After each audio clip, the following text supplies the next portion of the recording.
You're listening to the Comic Crusaders podcast. I am your host, Al Mega, CEO of Comic Crusaders and Undercover Capes. In this show, I'm sitting down with creators from all walks of life to talk about inspiration, process, the lessons they've learned, and a whole lot more.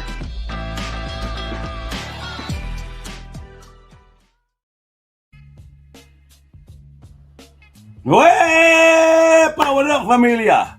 It's your boy, Al Mega. Welcome back to another spellbinding episode of the Comic Crusaders podcast. And today, folks, we have a guest returning over here, right? He is a myth weaver. He is a wand wielder of words. And he's also an author who has made Witchland witching again, all right? And today we're going to be talking about what he's dropping. It's that magical mayhem with his latest issue, Twitchland, the third in the wild ride of World of Witchland Trilogy. So, grab your wand, polish your broomstick, and hide your cat, because things are about to get twitchy. Let's go with the one and only Mr. Tim Mulligan. Hey. Hey, Al. What's poppin', kiddo? How you doing? I'm really good, thank you. I wish I was number 600 of your podcast, but I guess I'm close to it. So I'm close to it. Just two more. Thank you, man. I've been working. I'm excited. On the road to 200, 600. That's right. Wow. I'm crazy. But thank you for coming on, being a return guest, and talking about this third chapter and this amazing book you have out. So first things first, brother. What in the name of spell books, if you will, is Twitchland? Is this a sequel to Witchland, or does your keyboard get haunted like mid-title? Well, it is definitely a sequel to a series. I called it the World of Witchland, like you said. Witchland was the first one, and then I wrote a sequel called Snitchland, which came out last year. And this is the third in the series, Twitchland. And it all is based on a real place, which is a real city named Richland. So it's a play on words based on my hometown, which is a weird place. All right, so you think it was Witches and Snitchland, and now with Twitchland, are we dealing with what, live streaming sorcerers, or someone's magical eye just twitching from too much caffeine? Like, what's going on here? Well, it's a little of all of that. So, I mean, I don't know. I mean, the real town that I'm from, Richland, is the home of the. It's wherever you read, it'll say it's the most toxic, city in the Western Hemisphere, and the reason is because there's a nuclear reactor there that's now it's a big multi-billion-dollar nuclear reactor cleanup site. But wait, you grew up there? I was born and raised there. I actually worked out of the nuclear site. You don't have an eyeball on your shoulder or something? There's lots of, who knows? There's lots of strange things about me. I mean, but those of us who grew up there, we've all been affected in many ways. Either people got sick, in our lives, or there's a whole history there. So I set out to write a fun play series and graphic novel series about life in a nuclear reactor town. And so Witchland was the first one. It dealt with kind of the history of the reactor, and also was a witch story that we talked about some witches that I knew back in the day. Snitchland was a ghost story. It's more about the current day whistleblowers out at Hanford. And this one, to answer your question, Twitchland, is full on dark. I wanted to do kind of I was set out to write a vampire story about, what if there are vampires by a nuclear reactor, and what would that be like? And so I kind of created my own vampire story. It turned into more of a kind of a drug addiction type tale. There's been a lot of issues with drugs in this town recently, and so I thought, well, what if kids in town were, making drugs out of nuclear waste? What would that be like, and what would that turn you in? And what would that turn you into? So that's hence the title. There's a lot of twitching going on in Twitchland. My man is sick. My God. So that's the inspiration. But what as the trilogy evolved, like what inspired this? Was it a real life glitch or twitch, that you saw happen in your personal life, or is this something more like TikTok sorcery? You got some ideas there? Well, the first story, Witchland, was all based on my life. So it's really for every story along the way, I'm trying to tell a different aspect of what it's like to live in a small town that's pretty, not very diverse, and it's leaking, toxic waste into the ground. And so what's it like to live there now? So I tried to tell a modern story about different aspects of life in this nuclear reactor town, but also putting a supernatural element to every one of the stories. So Witchland was based on a real life. There was this witch who terrorized me all through high school, and that was Witchland. Snitchland, I do know people out who work out at the nuclear reactors who have been whistleblowers and brought safety concerns to life. So I've tried to tell that story, but make it be a ghost story.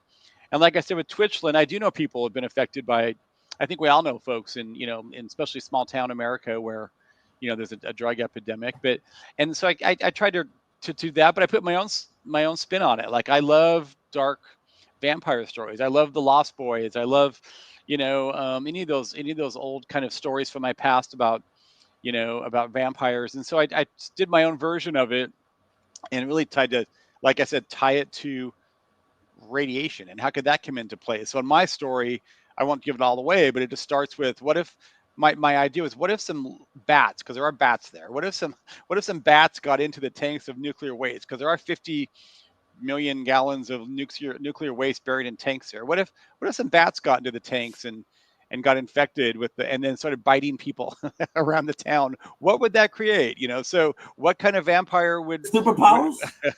Yeah. So that was my inspiration. It's like, well, it's my own kind of vampire story, but what could I bring to it that's different? And I think the nuclear radiation is what's different. Yeah, man, that's why this is all green, man. I mean, look at homie here. But yeah, there's a lot going on because within the smoke, if you guys know, there's hands and his shoulders. So, that's kind of a little powerful imagery because I'm honestly just began reading it. I'm up to page 42 of this wonderful book. And let me tell you, I was hooked. I was about to let homie be waiting in the room and allow myself to finish, but I couldn't do that. I can't be rude to my man. Yeah. But that's a beautiful cover, man. What inspired that particular cover for this part of the trilogy here? Yeah, so I've luckily for the whole series of books, I've worked with my graphic designer. His name is Pyrink. He's based in Mexico, and he really, I think, gets me and gets my vision. And so I think his artwork is just really beautiful, especially in the graphic novels. And I think that with each volume from Witchland to Snitchland to now Twitchland, it's gotten stronger and stronger. As for the cover, if you look at the cover of the books, they're all kind of they're all a version of someone going through some sort of a kind of inner turmoil there with some hands or something else. So I just really wanted to have some smoke from almost like the fumes from the green toxic waste going off of like what could be a traditional, high school age kid who's maybe experienced, who's either unhoused or on drugs or whatever it might be. And that was my idea of the kid in the hoodie there. And because the book does focus on a group of high school kids who get infected by this strange new drug hitting the town. Oh, crazy. All right. So what's the biggest magical disaster or twist in Twitchland that's going to make jaws drop harder than a cursed wand that a wizard found?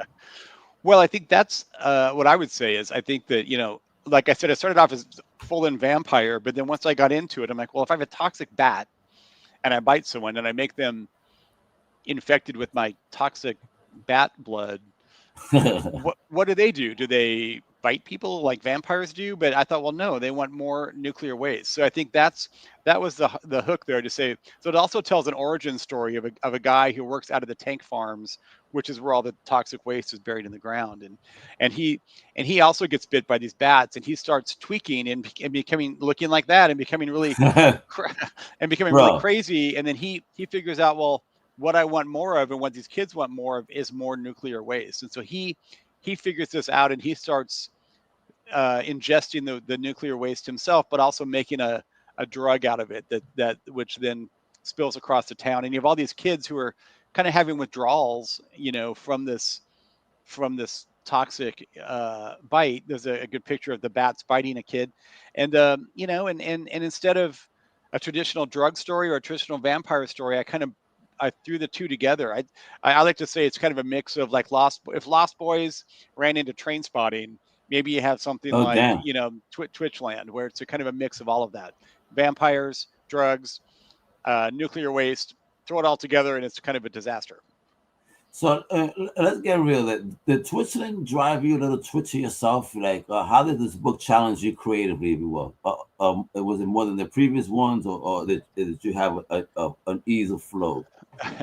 Yeah, it's a great question. I think the first one I wrote as a play, Witchland, and Witchland actually the play has been in New York and had some other has made the rounds, and it was really based on me. And I said, well, what if modern day myself and my partner and our teenage daughter moved there now and worked out at the plant, and these things happen. So it was kind of a funny, scary slice of life. Like, what if you take a modern, non-diverse family and drop them into this town?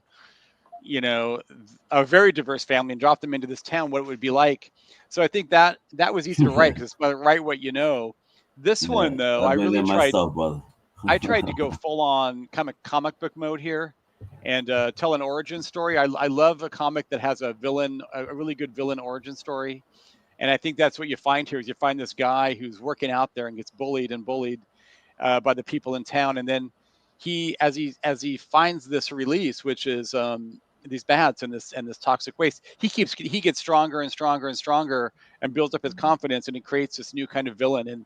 And that was something new for me, was to really lean into my comic book love and see what I could bring new to the genre.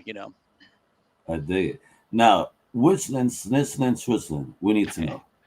Will the trilogy end with Ditchland, where all the rejected spells and bad wand puns go to die? Well, I mean, it's interesting because I started out writing one and then two, and I thought I'll make it a trilogy. But there's so many aspects of life at Hanford, and there's so many other supernatural beings I could put in. The fourth one is Ditchland, and that's already in the works. That'll probably come out early next year. So, and that's my take on a werewolf story. So I think I think there's more tales to be told there. I am running out of Itchlands, so there's Iceland would be interesting, a place where you can live for free, but you gotta you gotta scratch all day. Believe me, I've got a Switchland, I've got a Bitchland, I've got it all figured out. But yeah, I just keep rolling with it until people say stop. I'll keep going. Yeah, man, it's the Mulligan Lindverse. There you go. I love it. I love it all. Now, but you're a screenwriter too. So has Hollywood come knocking on your cauldron yet? What's the dream cast if Twitchland or any part of the trilogy comes to life? And can that cameo as a shady Porsche dealer? Porsche dealer. Yeah, I mean,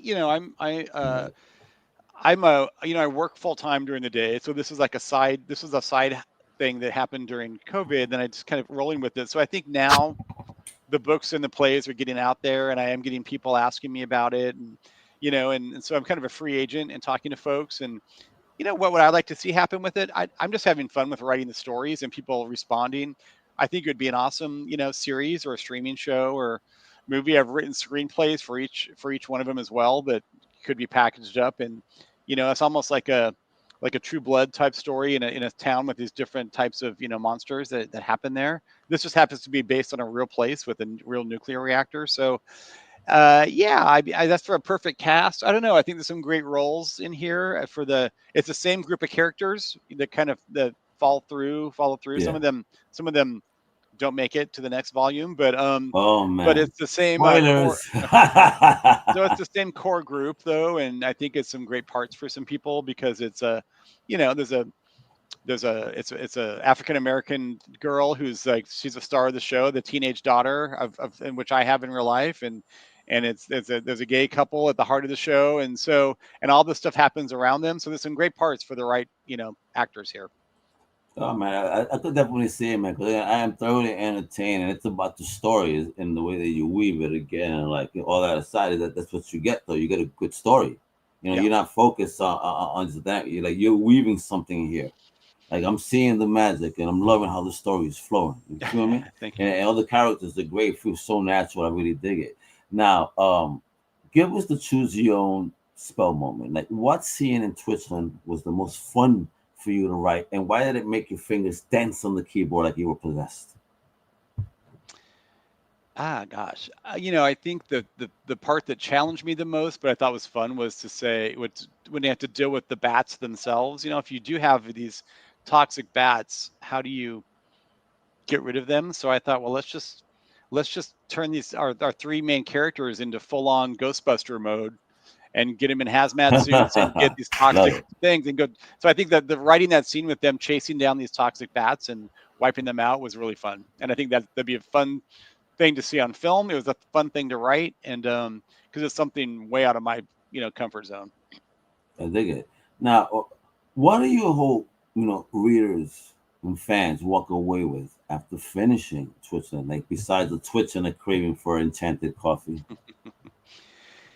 Yeah, I think that with the whole series, Witchland, Snitchland, Twitchland, what I get from people is they just can't believe this is a real place and how come they haven't heard about it. And I think that's interesting. So there's an educational component of, I'm not trying to do an expose on the nuclear industry, but I think that just the fact that there's a town that all this tragedy has happened, I think that's interesting. But I want people to walk away just having read a really funny / thrilling / wholly unique. I mean, I don't think there's anything else hopefully like this out there. So, and it makes them want to see what happens to this family next, because like you said, there's characters that they care about, and there's this main couple of characters that are people I think are really become close to, and they want to see what happens to them next, and they want good things to happen. So I just hope that they continue wanting more of the story of this family, and also learning a little bit as they go about about a real life place in America that they'd never heard of. I'm digging it, man. I mean, so I know you said it's a trilogy, and you have more Witchland, possibly this is a joke, but is there something outside of this trilogy or universe that you're working on that you maybe want to talk about? Yeah, so I I like the horror genre, and I'm a big fan of live theater and immersive theater. So I also wrote recently a play that's not related to the world of Witchland at all. It's called Point Loma. Okay. And it's based on my friends have a house here in San Diego that's really scary and haunted, and it's a beautiful house, but it's inhabited by some supernatural beings, and it has been for years. So I wrote a play about it that I thought was Is that an old town, San Diego? It's an old house. Yep, in San Diego. But an old town, that side of San Diego? No, it's not. Or the current. The neighborhood's called Point Loma, and that's with the it's close to Old Town. It's by the military base, actually. Again, I was just there this past weekend, and I went out a little bit, just to check it out. And the only thing I want to do is say, I don't know if it was me, but everywhere in San Diego smelled like piss to me, and I nicknamed this Sunday Pee over the weekend because I was like, "What is going on here?" I need to write a play about that, I think. Yeah, call it Sunday Pee. But the Point Loma play just actually had a full run in New York off Broadway, and people loved it. It's really fun and scary. I mean, people were just freaking out about it, and so now it's going to open up in Palm Springs in October. And so check you out, bro. My man's making moves, homie. Besides the world of Witchland, there's also this play out there, and I'm also adapting it now to a graphic novel as well. And so check out Point Loma when you can as well. All of it's on the website. You'll see information about all of it there. What you mean that website below that I've been showing off, witchandplay.com, that one right there? That's the one. I mean, it started with Witchland Play, and then it's just kind of expanded, blown up from there. I love it. This is so amazing, bro. The continued growth and movement forward and progression in the business, man. Now, when you produce this book, just to let them know, is this independent publishing where it's crowdfunded, or there's something out of pocket? I mean, how do you work this for those not aware of how you independently publish this book? Yeah, I have a publisher. I wrote years ago. I've been in management for a long time, and years ago I wrote a leadership book. I was the head of HR for the San Diego Zoo for 15 years. So I read a leadership book called Roar about leading the zoo, and so I had a publisher, and I pitched this to him, and he's like, we'd really like to get into the graphic novel space. So I didn't self-publish. I have a publisher who handles it all for me, which is great. That's great. But I've done everything else on my own. All the PR I oversee. I have my own. I've set up all the social media sites. So I really am kind of a one-man show, but I do luckily have a publisher on my side. So as that one-man show entrepreneur, what is the one task, if you could take that off yourself so you could, just keep working more creatively, what's that one task you would take off? Social media. Get me off this. Yeah, I mean, it's a fun, it's part of the business, but I've had to, it's a lot of work for to keep it current. You got to post and keep it fresh and put fresh content there and build your base and build your followers. And so I've gotten, I think, pretty good at it, but I'm no spring chicken. So, to get me someone at my age doing this all is a lot, and I don't mind it, but it's I would love it. If someone else just did that for me, it'd be great. Excellent. Yeah, the challenges of entrepreneurs and people that write them book, right? Because sometimes you got to stay creative, like so. You got to think about those tasks. Now, give me.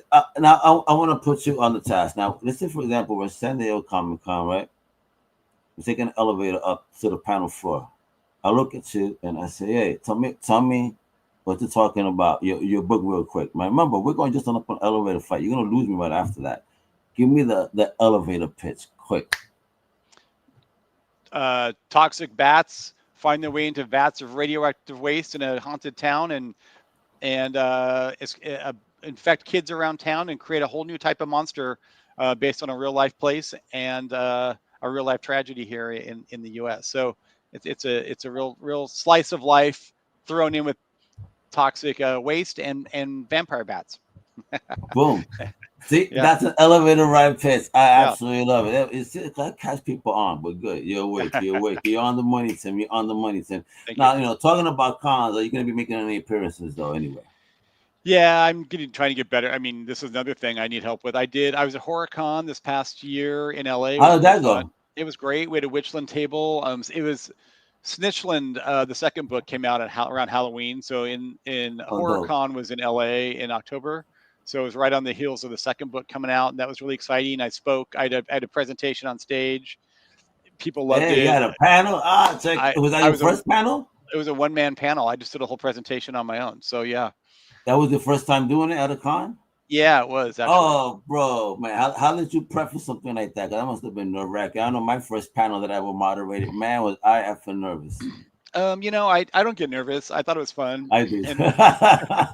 You can put me in front of anybody, I'll talk. But it was great. I was I had a lot of I had a presentation that we'd put together a lot of the images from the books, and I told some true life stories. And I think people get really intrigued by the fact that this is a real place that I'm from. So this nonstop Q&A that was great. I mean, I'll continue doing those. I was on the list to do Comic-Con this year, but I registered too late, so I was kind of waiting. But I'll get better at that, and I'll make more of a presence at these moving forward. Yeah, man, we gotta see this. I mean, you're already 3 books in, man. We gotta see you at the table, get the signatures, shake those hands, brother, and let them know how dope this project is. Because again, right prior to you appearing, I'm already on page 40. I said 41, right? And 42, and like, I'm in. I was about to make them wait, folks. I honestly mean that. Like, the book is really dope. Now, is the book available right now? Yeah. You can get it online anywhere. It's on Amazon, it's on Barnes and Noble, Target.com. But if you go to my website, you can order. All the links are there on the website.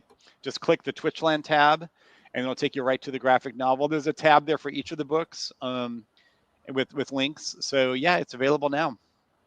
I cannot wait so people can have this in their hands, because it sounds dope. And again, look at the art that I've been showing. I mean, look at these scenes, dude. What? Crazy. I mean, how did you feel receiving these panels and these pages, bro? Because this art is dope. Yeah, I mean, if you look at like that picture right there, I just think that some of these pictures are so beautiful. I mean, like this one right here, I've actually blown that one up and framed it in my house. I think it's. You did. I mean, that's a guy just sitting on top of the tanks drinking nuclear waste, So it's with getting wrecked. With bats lurking overhead. What's better than that? So, I think that we've got a great routine with Pyrink. I mean, I map the whole book out frame by frame by frame and say what the image is and if there's text or not. So I make it very simple for him, and he just gets it and sends me like chapter at a time, and I'll send it back. I'll say, hey, that picture's dope. It's beautiful. Blow it up. Make that be a full page. Make this be a half page. So it's a real give and take. But he does his best at it, and then I will send it back with notes, and it's a beautiful thing. Have you met each other yet in real life? No, everything is through Upwork. I love this world nowadays. This is so crazy. Everything is through the internet. Like, you have such an awesome collaborator, and yet you never even shared a beer in person. Upwork has some weird rules about it's all through the program. So any creative work you need done. You find them through Upwork. It's all done through Upwork. All the submitting the chapters, submitting the pictures. It's pretty amazing. Okay. Yeah. Oh really, man? Oh, wow. Most people don't use that platform. What made you look at that platform as a choice to find, an artist? Well, when we decided what prompted me to do Witchland, the first book, as a graphic novel, is I'd seen actually a story of a guy on YouTube who was doing his own graphic novels using some AI software and technology. And so I was working for an AI company in Seattle. I thought I should try it. So I'm not an artist, but my friend and I got the software and tried to do it. We realized, and I did some research, that it's pretty hard to sustain a full novel with AI tools. And we thought, well, let's just hire someone. So we put it up for Upwork, and next thing you know, we had bids from all around the globe of people who wanted to do it. I just did the same thing for Point Loma. Point Loma, the new book. I just posted that to get an artist, and I had bids from around the country, and we hired a guy here in the US, and he's plowing away at it right now. So it's a really cool venue to find, whether it's social media projects or artwork like this or marketing work. It's been really helpful for someone like me who needs the help. And on both sides protected, you and they, Yeah. Oh my God, because I see so many people getting ripped. You see, because they think that this business should be old school handshake works. No, not anymore. This is IP. This is property. Yeah. I like that idea. And if Upwork protects both parties and makes sure that the project gets done, shit, man, whew, you just put me on, bro. Thank you, Tim. I like it. It works for me. Yeah. I'm digging it. Now, folks, this is the most important thing you guys got to do today. You guys got to, which is the witchlandplay.com website today. Why? Because you guys got to get the whole trilogy. If you missed out on 1 and 2, how dare you, Crusaders? Shame on you. Pick up everything now. It's summertime. Go to the beach. This is a wonderful beach read. I'm telling you, you're going to be there. I mean, if you get sunburn, I'm sorry, blame Tim, because I know you're gonna get hooked, getting burned there. You won't even realize it. You're gonna be so hooked and diving in. It's a fantastic series. Again, I'm on number 3 right now, and I cannot wait to finish. As soon as I'm done with this, I'm jumping right back because there's shit going on. I gotta find out what's going on. I need the gossip. I need the bochinches. We Latinos say, bro. Let's go. You know what I mean? And of course, my man also got what's going on. Go ahead. I was going to say, you've been a big supporter of all 3 of the books. I'm glad that you like them. So thank you. Oh, absolutely, brother. Because again, you're a fantastic creator. You're putting yourself out there again. So a big salute to you for sharing your vision with us. And I'm thoroughly entertained. And again, that's, I think, what people are looking for at the end of the day is to be thoroughly entertaining. Books like this is, definitely do achieve the goal. Yeah. So, and again, Tim, thank you for doing that. And folks, you want to find out all the gossip of what's going on, and the Mulligan verse, baby, it's right there. Follow him on Facebook, Instagram, at Witchland Play. You're going to find out about everything that's popping off, within that universe.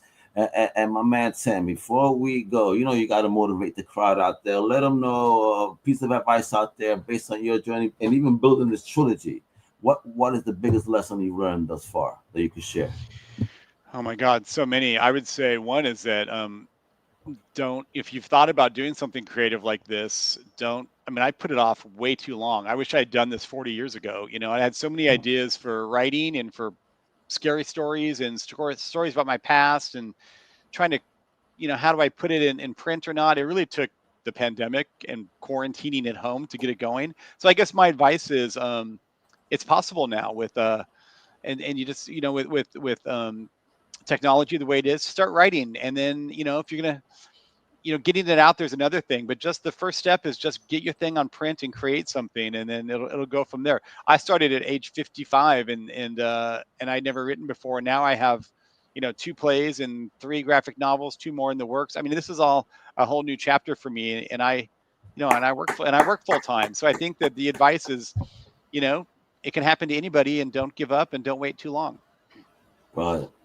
Facts. I just turned 50 this year, and I hear you. So I'm getting my work in, and you're absolutely right. You know what I mean? Let me do it while I still got some hair left on my chin on top. You know what I mean? Let's go. I do not. So it's all good, man. That's just stressful. Again, you do plays, you do all that. You're creative. You're getting it done. You got family, and I salute you, man. You see, because again, people make excuses not to do things. Look, everything you just laid out. You're busy, but you make time, because if you have a dream or a passion, just make it happen. Stop making excuses. Making the time is important. I really do have to. It takes a lot of intentionality and setting aside the time. And now I can't stop. Once I get home from work, I hit the computer and I start working again. I love it. So I virtual high five on that, man, because that's the real business right there, yo. And folks, once again, please follow my big homie right here on Instagram and Facebook at Witchland Play. Please go visit the website and make it rain, baby. Because I know you guys got paid, y'all tax return money is already in. Y'all spend it in the summertime. So, get a real book in your hands. A real book. Yeah, and if you want to open, if you make it to Palm Springs in October, come see my scary play. It's terrifying. It's called Point Loma, and it's running the first 2 weeks of October. So send me that press release on over, man, so I could post it on the website and let them know what is going on. And so again, a big salute to my man Tim. I appreciate it, Tim, for coming on once again, letting us know what the latest chapter is about and what the future may hold. All right, Tim, you rock, brother. And my Crusaders that are tuning in, I appreciate you. I see you. Thank you so much for tuning in. You know what it is. Follow everything Comic Crusaders at comiccrusaders.com. All right there. We bring all those high energy interviews, comic news, reviews, and indie spotlight. So all you gotta do is follow us on social media at Comic Crusaders or comiccrusaders.com for all things pop culture, baby. Whereby is right, man. Thank you, Tim. Thank you, Crusaders. It is Mega Mulligan verse. Hasta la próxima. You know what it is, mi gente, and we are out. Oh. Thank you. Thank you for listening to the Comic Crusaders podcast. If you like the content, please subscribe and turn on notifications. Also, please visit comiccrusaders.com and our extended podcast family over at undercovercapes.com. And also, make sure to download the Comic Crusaders app on the Google Play Store today.